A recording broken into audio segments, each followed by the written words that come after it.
어서 오세요. 반갑습니다.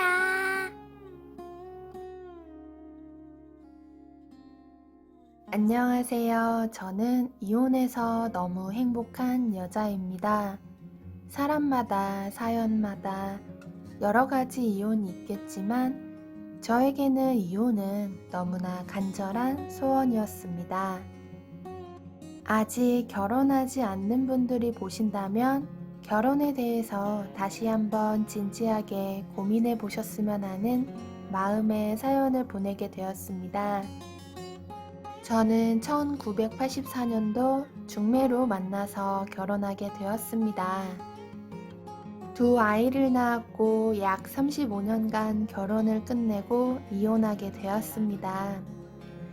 첫째가 먼저 결혼하고 둘째 결혼식 끝나고 나오는 길에 남편에게 이혼하자고 하였습니다. 그날로 집에 들어가지 않았습니다. 저의 이런 행동에 자식들은 당황해하다가 엄마의 결정을 존중한다며 오히려 남편 보고 이제 엄마랑 이혼해주라고 하였습니다.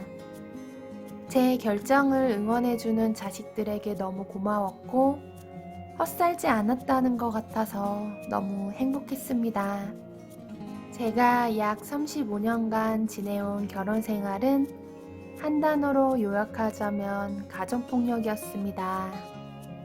결혼하고 첫째, 둘째 낳을 때까지만 해도 폭력을 휘두르는 그런 남편은 아니었습니다. IMF가 오면서 하던 공장은 무섭게 돌아오는 어음으로 부도가 났고, 주변에서 빌렸던 수많은 빚 때문에 거의 모든 것을 뺏기고 길거리로 내버려졌습니다. 그래도 저는 희망은 버리지 않았습니다. 결혼 시작할 때도 둘 다 돈 한 푼 없이 시작했기 때문입니다. 하지만 남편은 그게 아니었나 봅니다. 한동안 술에 빠져 살았고 작은 일에도 쉽게 화를 내기 시작했고 한동안은 돈 문제로 싸우게 되었고 그렇게 폭력은 시작되었습니다. 저한테도 애들한테도 말입니다. 제가 차라리 나만 때리라고 하면서 애들은 제발 때리지 말아달라고 부탁도 여러 번 하였습니다. 그 후로는 애들은 안 때렸습니다. 지금도 기억나는 것 중에 하나가 2002년 월드컵 때 남들은 축구로 소리 지르고 응원할 때 저는 남이 들을까 싶어서 조용히 입 막고 맞았던 기억이 납니다. 왜 싸우고 왜 맞았는지 이유는 기억이 나지 않지만 가끔 TV에서 월드컵 명장면을 보여줄 때마다 트라우마처럼 생각이 납니다. 그렇게 힘들고 슬퍼도 버텼던 것은 애들 때문입니다. 이혼한 부모의 자녀들이라는 소리 손가락질을 안 받게 하고 싶었습니다. 그래서 두 아이들이 모두 결혼하기만을 기다렸습니다. 그리고 둘째가 결혼하는 날에 이혼하자고 이야기한 것입니다.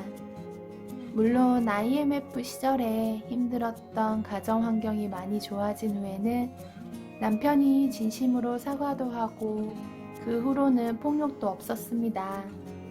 하지만 한 번 남은 상처가 쉽게 지워지지 않듯이 제 마음속에는 흉터로 남아 있었습니다. 그래서 그 후로 아무리 잘해줘도 쉽게 잊어지지도 않았고 즐겁지도 행복하지도 않았습니다. 웃고 있지만 웃는 게 아닌 삶의 연속이었습니다. 그렇게 저의 결혼 생활을 끝이 났습니다. 당연히 평생을 같이 할 줄 알았던 남편과 남남이 되었습니다. 조금 시원섭섭하기도 하고 이제는 이 세상을 혼자 살아가야 한다는 것이 두렵기도 하였지만 그렇다고 행복하지 않는 삶을 이어나갈 수는 없었습니다. 처음으로 돈을 벌기 위해서 하루 5시간 이상 서 있는 마트캐쇼로 취업도 하였습니다.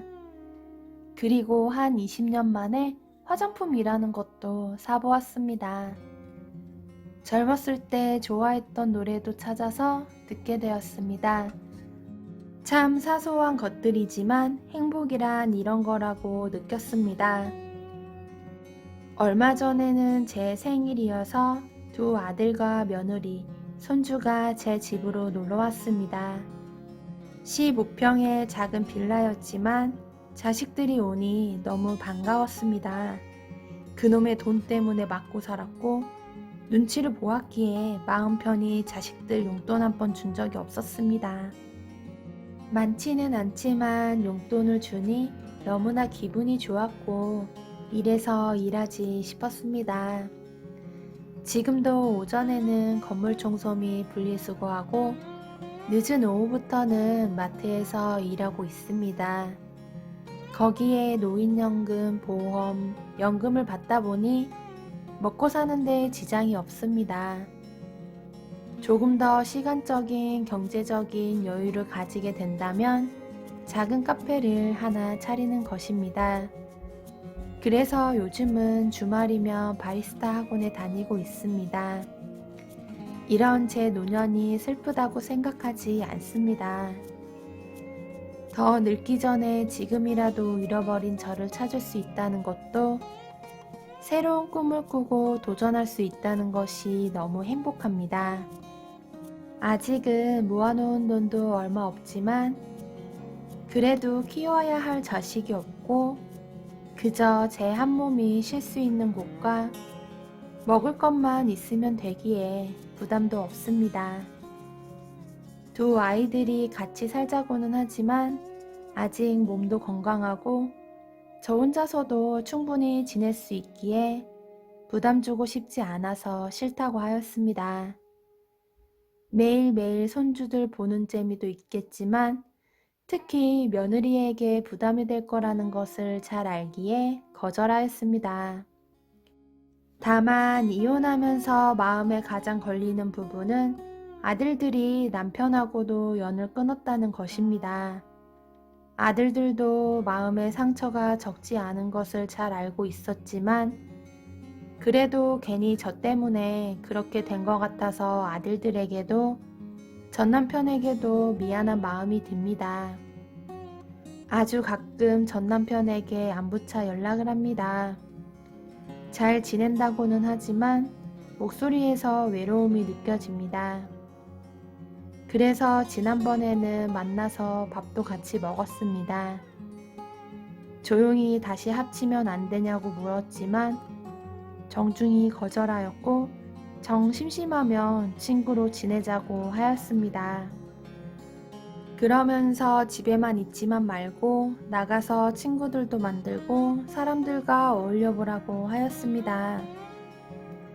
다른 것은 몰라도 평생 가족을 위해서 고생한 거는 잘 알고 있으니 이제는 쉬어도 된다고 하였습니다.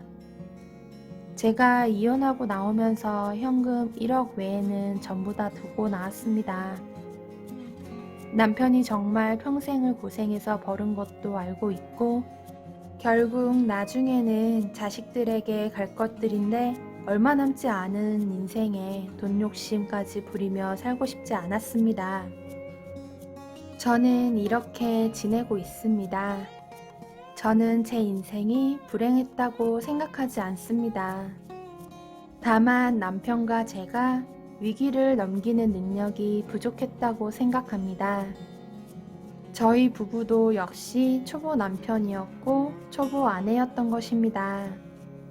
결혼을 하시면 분명 행복하고 즐거운 순간도 오실 겁니다. 그러면서 힘든 순간도 찾아올 겁니다. 그 힘든 순간을 잘 넘기는 여유와 배려가 부부 모두에게 필요한 것 같습니다. 여러분들에게는 그런 결혼 생활이 되기를 희망하며 사연을 끝내도록 하겠습니다.